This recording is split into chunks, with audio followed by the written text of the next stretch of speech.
Cool. So today we didn't introduce ourselves because y'all should already know by the little boxes and stuff who we are. But I'm Marrissa, and that is Elena. Yeah. Okay. And we're going to talk about this new generation of literary citizens. And I think we should start really by defining what literary community is. You know what I mean? So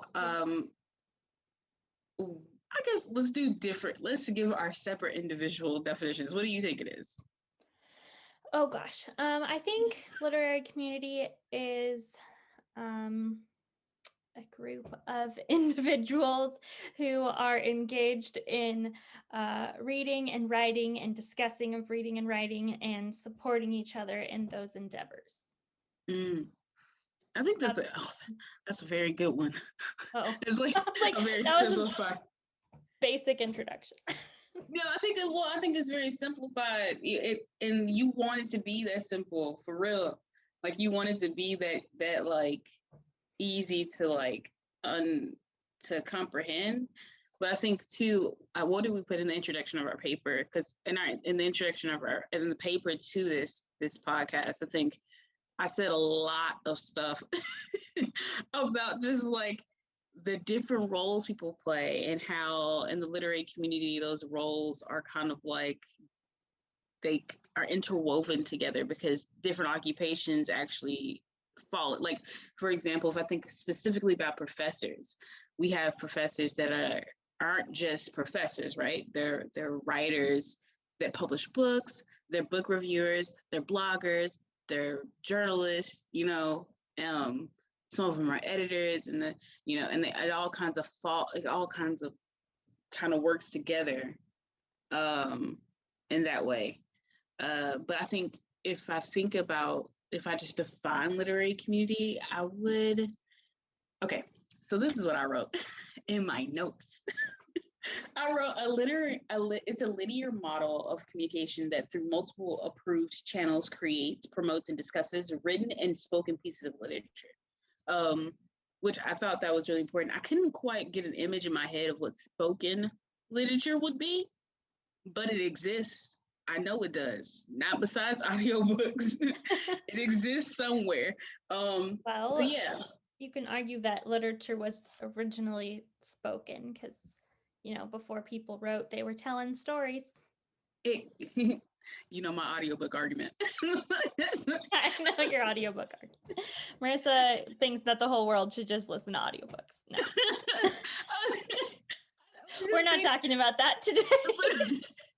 No, but you know what I mean. Like, I think that spoken pieces of literature and written pieces are very much a part of the literary community.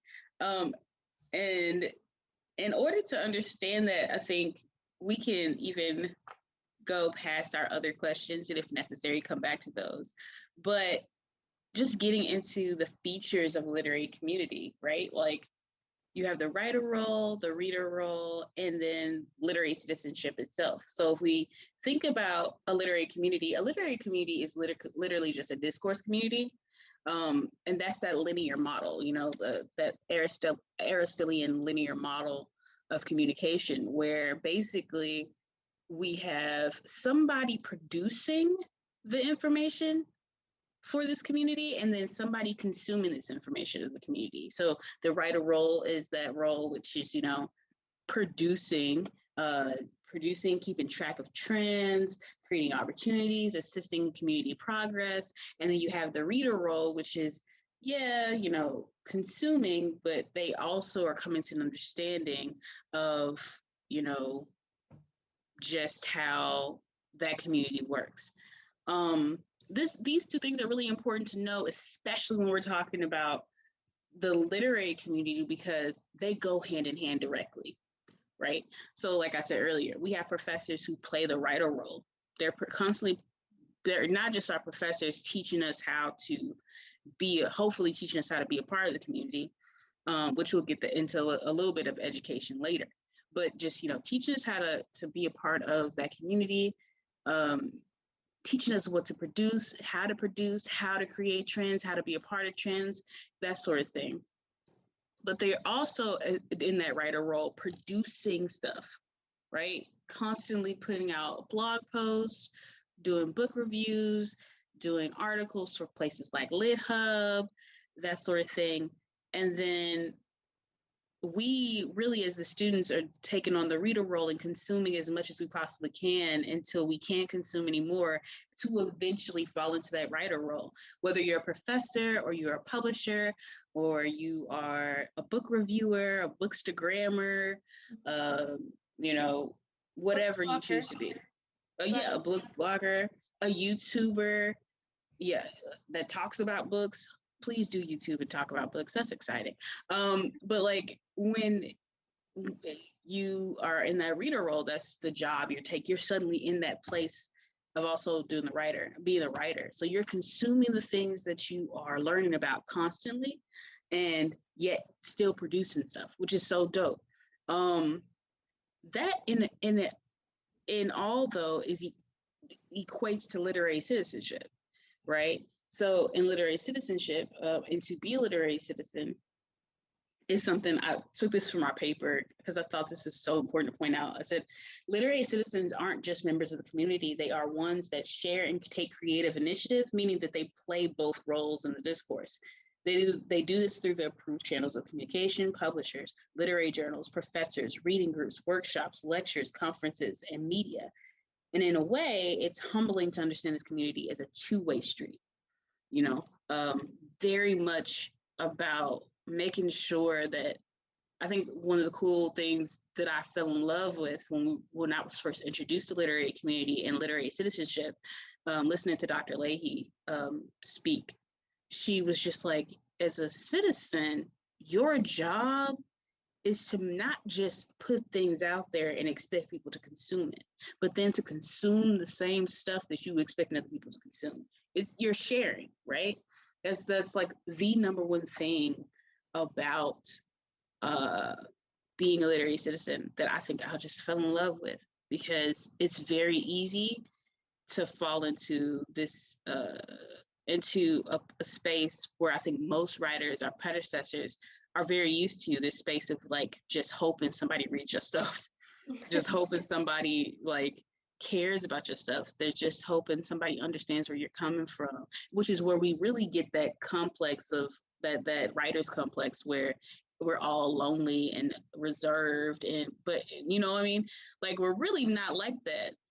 Most writers have so much personality, have so much to say and want to say it, but feel like just it's naturally in us now. It's almost like an inherited feeling of just not wanting to speak up and not wanting to be out there and talk because you don't think anybody will care anyway, right? And which is I think we talked about this before, just like that idea of writers being really depressed and something wrong.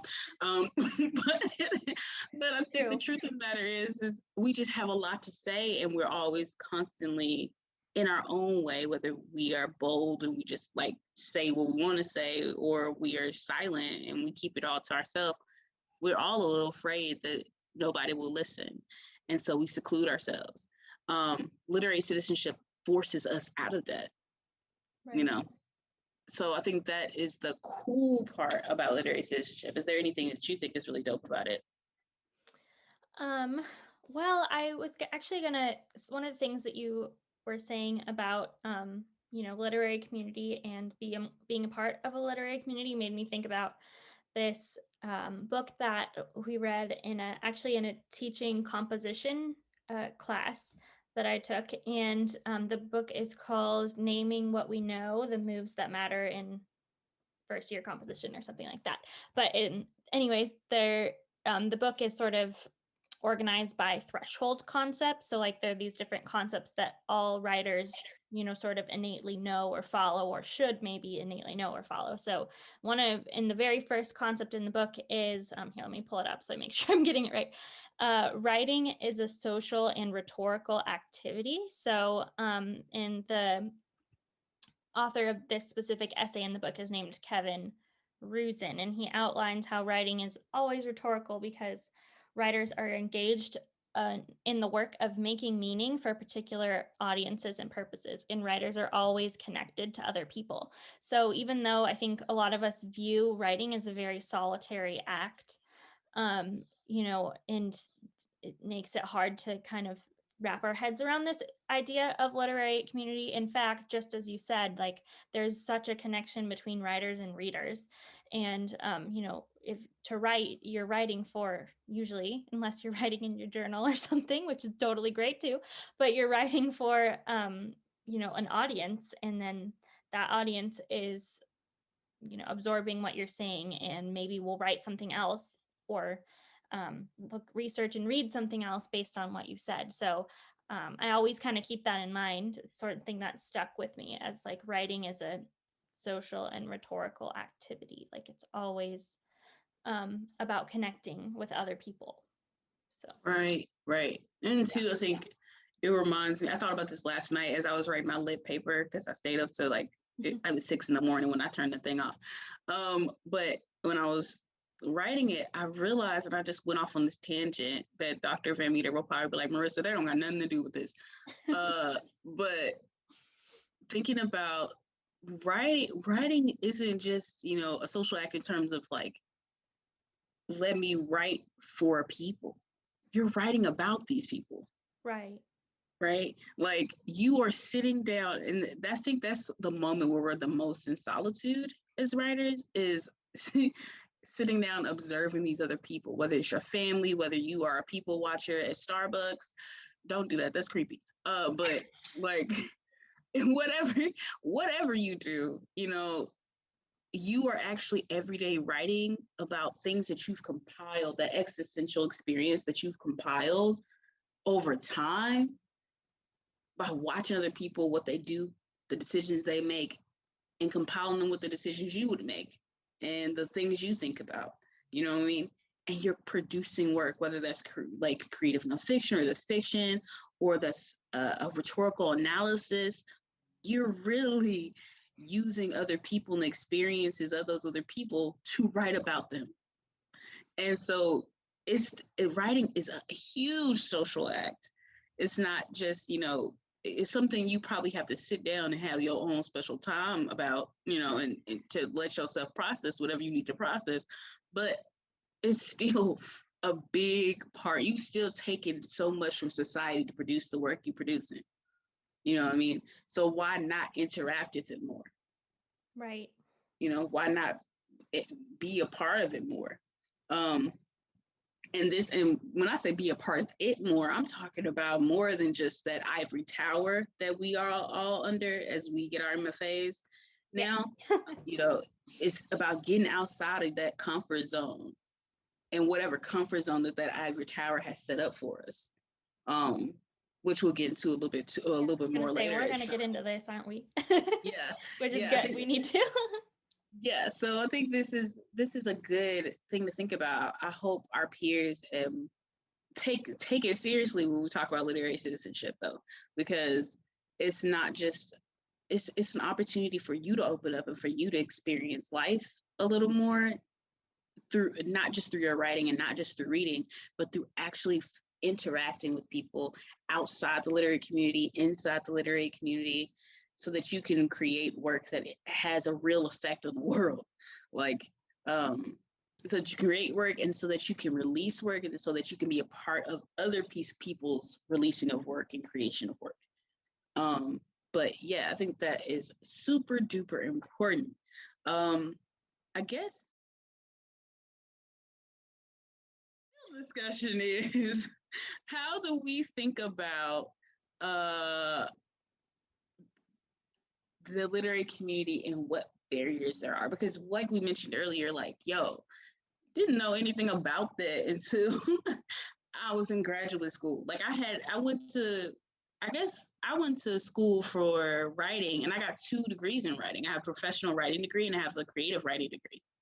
I ain't never heard anything about anything in terms of a literary community. You never heard of that. Now, had I heard about journals before? Sure. I heard plenty about literary journals, but I never actually heard somebody say, we're a community and we work together to help each other. Like, no, you on your own. Like, Yeah. you are literally on your own. I feel like there's such a misconception too that people are always like, with writers, you know, you're always competing against each other to be like, right. oh, I need to get published in this journal, or like they're going to publish me first, or not even to do with publishing necessarily all the time, but in school, you know, we're taught to like compare our grades that we get on papers, and you know, it's not as much about collaboration as it probably should be. And I think money, for some reason, is so messed up. Money and education are definitely places where, like, you gotta respect boundaries. It kind of reminds me of a couple of weeks ago when I brought up the thing about Scholastic, Yes. In Dr. Gale's class, and I was talking about, like, if you didn't have no money, you wasn't going to the Scholastic Book Fair. You could sit your tail down. Like everybody later on in like the chat and stuff, everybody was like, "Oh, Marrissa, I'm so sorry," and I was like, "What are y'all talking about? It is okay. I am fine." Like, yeah, you're like, I that was figured just my reality. Yeah, And I'm just stating it. Yeah, I was just sharing, but like I figured, don't think I didn't figure out how to get books I wanted, because I figured out how to get books. Okay. I'm sure, knowing you, I'm sure you did. I figured out how to get my books, but like, I mean, it's so interesting that you gotta have money to get knowledge. You know what I mean? Yeah. Like, and not just for college. You know, we talk about college and we're like, yo, we gotta spend such and such money. But even to get the literary community knowledge I got, I had to spend. My mama had to spend $1,900 for me to get here. To sit in a classroom and have somebody tell me use the words literary community. You know what I mean? Not that it wasn't worth it. Not that I haven't done awesome things while I've been here, made awesome connections, but just the fact that you gotta spend money to get knowledge. We live in the time of social media, Zoom, and all kinds of YouTube, all kinds of stuff. And the fact that I had to move across the ocean, not across the ocean, but across states, and live in an apartment for over $1,000 of rent for somebody to tell me, hey, you're a part of a literary community and you are a literary citizen, is ridiculous. It should definitely start when you are able to get free education. You know what I mean? Like when you're able to actually, when you're actually like able to, I don't know, sit in a classroom comfortably. English class in middle school and in high school should be that gateway. It should be the gateway for a lot of different careers. Yeah. Honestly, but you know, I digress, bro. Like, I think education is a big part of an issue that we have in terms of access to the literary community. You know, as writers, we don't all have access to summer internships and don't all have access to the knowledge we need because the classes we grew up, like how we grew up. But it takes me back to that idea of education. Are we taught or are we told that this is possible for us? If you mostly bring books into the library that show Black kids and Hispanic kids being arrested and not really overcoming that and being traumatized by that, or being bullied and not really overcoming that and being traumatized by that, and never bringing in books that show Black kids as businessmen, or never bringing in books about, they don't realize that is available to them. Yeah. Like, you know what I mean? Like, it's never an image in their mind. What they get in the library is like, yo, like, my homie got shot, or so and so went to jail, so you probably would be surprised to hear a kid in middle school say, I ain't never seen a Black female doctor. Like, that would blow your mind. Look, what are you talking about? There are plenty of books about doctors. Plenty of books about Black doctors, Black medical life. Like, you know, but they don't have access to that. They don't even see that as something that is available to them. because it's not in their library. And so even to getting what Miss Berry talks about is her students in New York and how a lot of them, if we're just talking about on the financial, still talking about money, like they don't have time to be going and getting these outside internships that don't pay nothing. Right. But at least they got to this environment where they know that's available. You know what I'm saying? It's just crazy that at least they got to the environment where they know that's actually available to them and they can figure out how to gain access to those internships and that information. Kids who don't grow up with even the knowledge that they can do that never get to that point where they can even have a discussion with themselves about what money they got to spend on this internship and on this apartment in New York City. Yeah. They don't have that. And I just think that was the biggest thing that like popped up to me in terms of this article. We are misinformed about what it takes to educate our kids. Me and you don't have kids, but when we have kids, I'm gonna be on somebody tell about bringing some books in the library that shows my kid who they can be. Like it's one thing for the parent to be like, you can be such and such. It's another thing for the kid to see such and such. You know what I mean? That really just came to me really strongly. One thing that we noticed when we were compiling this list of tools is that a lot of them seem kind of basic and things that we already know about.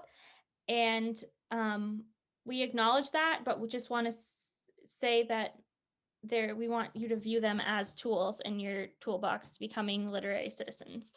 And the first is obviously social media.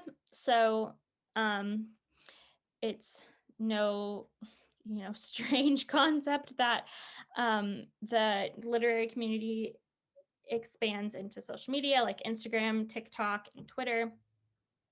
Twitter, I think, is more, there's a lot of big name writers on Twitter, and I feel like it's very, I don't know, a millennial thing also in a way. I don't know, Marissa, you know what I mean? Like people, and even above that, but it's a platform where a lot of people discuss books and like things that are going on in the community. And there are certain people who are really into Twitter. I know from personal experience that Marissa and I are not, neither of us are into Twitter as a tool. But that's another thing that I wanted to say is that, these tools, like similar with what we've talked about in class with building your writer platform and marketing for yourself, they should be a very like personal, like things that are based on your identity and your personality and things that you're comfortable with. So like for me, I probably wouldn't view tools or Twitter as one of my personal tools for literary citizenship, just because I've never actually had a Twitter other than ones that I run for work and such. But I've never had one personally. It's just not my thing, but some people are really into it. And that's a great platform for them to communicate with publishers, like see articles, have important discussions. Now, TikTok and Instagram are both two forms of social media that have really, I think, blown up in the literary community lately, especially with younger readers. Like there's Book Talk, which is this whole new thing. And I was actually having a discussion with one of my good friends from college the other day, and she's works in finance, but she loves to read just for fun. And she said, "Oh, Elena, I just read this like amazing book series on TikTok or that I found on TikTok." Like she got the recommendation from TikTok, and I was like, "Oh, okay, what is it?" And it was like this book series that I had read like 10 years ago.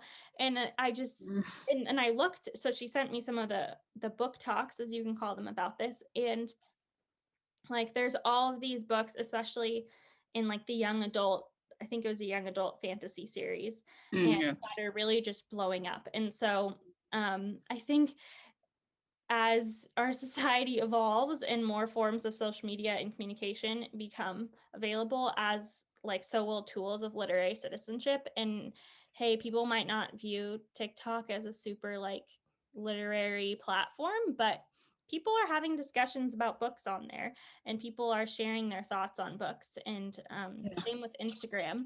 and which we will talk more about later, I think, right, Marrissa? Like books Yeah.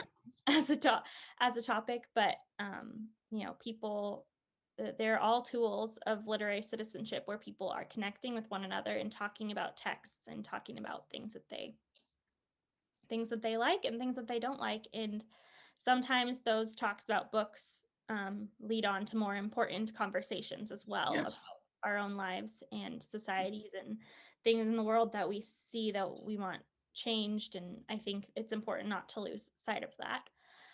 Mainly thought of, like, when we think about literary citizenship, is supporting local businesses, local bookstores, small presses, but also following people who like the same books as you, Bookstagrammers, follow social media readers, or even follow like book reviewers if you're into more formal book reviews than is on like Goodreads or just on a random person's Bookstagram or social media account.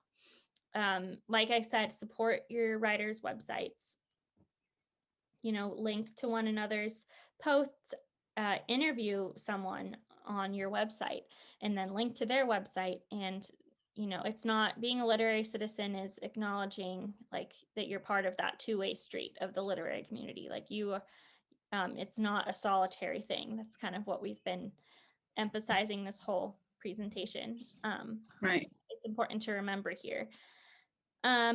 Another thing, so when we're thinking about local bookstores and small presses, obviously it's important as we're able to support those, recognizing that sometimes, depending on where we're living in the world or where we're at or what sort of text we need to get a hold of, you might have to go to the Amazons of the world, but if you can help it and if you can afford it, looking to local bookstores is always good. And then also looking to your small presses and local literary organizations in your area.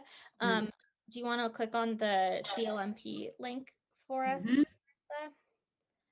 Okay, so the CLMP stands for Community of Literary Magazines and Presses, and Dr. Gale introduced us to this organization. But because, so our initial project, we should give the backstory here, was we were really interested in learning about this topic of literary community, but we wanted to learn about it on more of a global scale and see how smaller independent organizations across the world are fostering literary communities and sort of, seeing what sort of tools they're using. But unfortunately, because of like time constraints and just everything going on, it was like difficult to continue that project right now. Maybe someday down the line we'll be able to finish it, because we did make contact with someone from CLMP who's super sweet. But yeah, CLMP is a great resource to know about, especially if you are looking to find ways to be more of a literary citizen or to find literary communities or organizations that speak to you. So and what I like about the CLMP website is they have actually a map. Do you want to go to the maps, or I think it's under the stats? Is it? Yeah. Tab. So is it going to load? Yes. Ooh. So basically, CLMP is an international organization, and they have publishing presses and independent literary magazines all over the world that they're partnered with. And so, yeah, like you can see, there's one in Hong Kong, and Australia has some, and then there's a ton in North America. And so I know, like, I scrolled in. I'm from Oregon, and so I scrolled onto Oregon and was like looking at some of the independent literary organizations that were there, and I never heard of most of them. So that was kind of eye-opening, but they definitely made me want to read more about them. So yeah, it's a really good place to go if you're interested in that, I guess, geographical component. We're in such like a weird time in the world where geography doesn't matter as much. Like, you've noticed that we haven't really talked about being together in person at all in this whole presentation as like an aspect of literary community, which I think is so interesting. I was thinking about that when you were talking earlier, Marrissa, because like, what are the merits of being like physically in a literary community with someone. I think that's an important thing to consider.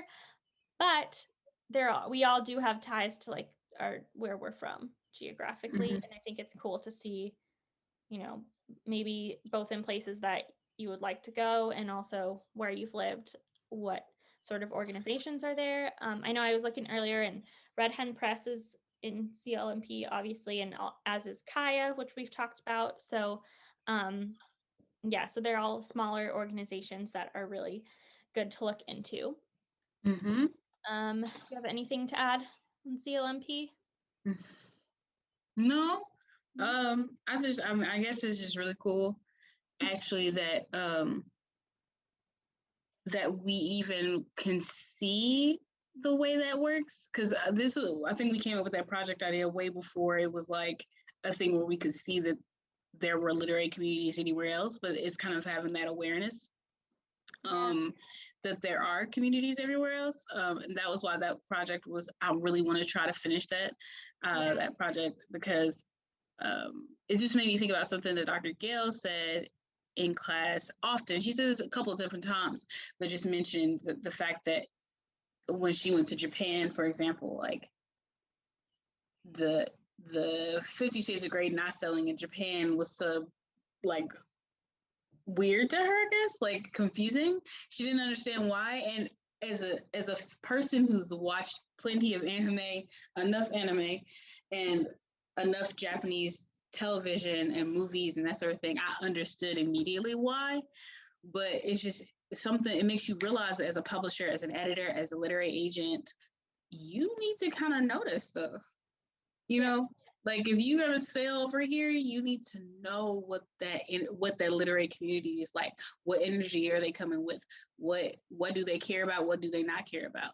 And that might be time consuming, but it's important to know so that you can not just sell, but you can grow a community that is, going back to what we talked about in barriers, reflected of humanity and diversity. So I think it's really cool. The CLMP is giving people access to that, to at least giving them a visual access to the fact that those literary communities exist somewhere else. Yeah, definitely.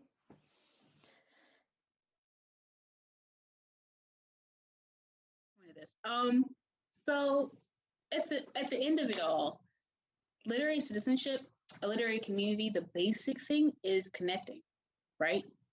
How do we connect? We might connect through social media, and I'll get a little bit into that in a second, but might connect through websites, might connect through literary events and organizations. These are the basic things that we all know. And what we would love is for everybody else, if you're watching this before class, hopefully you're watching this before class, but to just like come to class with ideas on ways you can connect with yourself as a writer, as a reader, but also connect with the world as a writer and as a reader. Because these are just basic things that we are kind of supposed to know. Notice that I didn't put journals on here because I forgot. But don't forget that, because if that's what you want to spend your money on, that's on you. Yes, journals are important. If you want to look at some good literary journals, go to the LMP website. Local, independent literary journals. Especially like most of the international ones on there are primarily like literary journals and not presses, but yeah, they're cool. Yes. And don't be afraid to, I'm still trying to figure out how to get my foot into outside of America in terms of books and things, because if I think about not literary, but the way the book culture is in China, for example, a lot of the books that become TV shows or movies or that really big are actually internet books like Wattpad, or like Japan. And everybody knows Japan just produces a lot of different things. But even that way, connecting outside of your local community helps you as a writer, helps you progress the community here. because now you're bringing you're sharing ideas, y'all swapping ideas, even if they don't want your ideas. You know, you are preparing a new generation, and you are preparing a new generation of readers, and you're preparing a new generation of writers, which is what we want to constantly try to do. It's okay to follow our predecessors, both as readers and as writers. Right. Like they probably, if you know about them, they probably did something well. And so, and so it's probably good to, you know, take some hints from them. And I know I do when I think about my own writing life. I look at writers that I like and want to be like, and yeah. Yeah. So that's the basic, I think that's the basic expectation. But don't be afraid to change the game. Mm-hmm. Because why would we? Nobody else stays the same. Why would we? Why do we have to when no one else does? Yeah.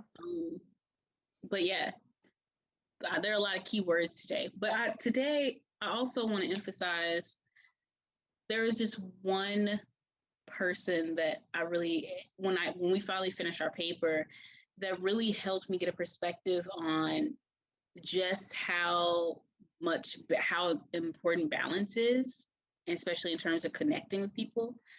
And that's this girl here. She's so sweet. Her name is Rochelle. She's a Bookstagrammer, and she mostly focuses on books that are about BIPOC or BIPOC. So she's constantly updating her Instagram. You guys should totally follow her. But she's reading a lot of things, and none of them are in any specific order, and none of them are none of them are just from the most recent years, and plenty of them are really old books. But she also has her link tree, which lets you know that she has like a blog, and to follow her on Twitter and all these different things,